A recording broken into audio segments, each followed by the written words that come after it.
Kinakasa ng motoristang nag-counterflow ang mga traffic enforcer na sumita sa kanya. At bago humarurot palayo, pinagmura raw ng motorista ang mga traffic enforcer at tila sasagasaan pa ang isa sa kanila. Nakatutok si Jamsi Santos. Sa videong ito na viral sa social media, makikita ang ilang traffic enforcer na hinaharang ang sasakyang may plate number AJA4427. Pinapahinto na yan, abante pa nakabante oh. Pero kahit may enforcer sa harapan, nagpumilit umabante ang kotse.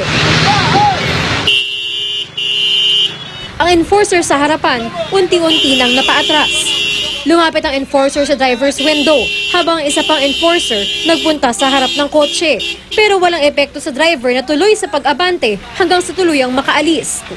Nangyari ang insidente nitong Biyernes sa Casimiro Henares Sr. Boulevard, Taytay, Rizal.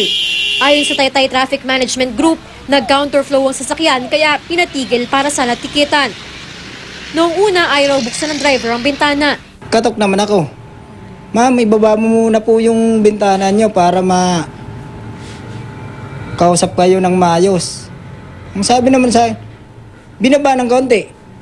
Ay, ewan ko sa'yo. Sabi niya, ewan ko sa'yo. Sabi ko, itinaas naman yung bintana. Umabante na naman daw ang sasakyan kaya muli niyang kinatok ang babaeng driver. Dito na raw sila pinagmumura ng driver. Sabi niya, ba't ako? Ba't ako? Mga siraulo kayo. Ba't ako? Bakit ako? Sabi niya.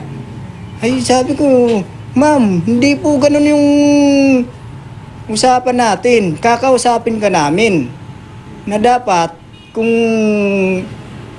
malalaman mo kung ano ka, kung problema mo. Nag-counterflow ka, pero hindi mo pinapakita yung lisensya mo. Ire-report doon nila ang driver sa Land Transportation Office. Nag-counterflow po siya eh.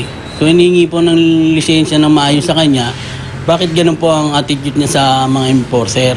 Sabi ni LTO Chief Edgar Galvante, aalamin nila kung sino ang driver at ipapatawag ito. Jamsi Sante, Nakatutok, 24 Oras.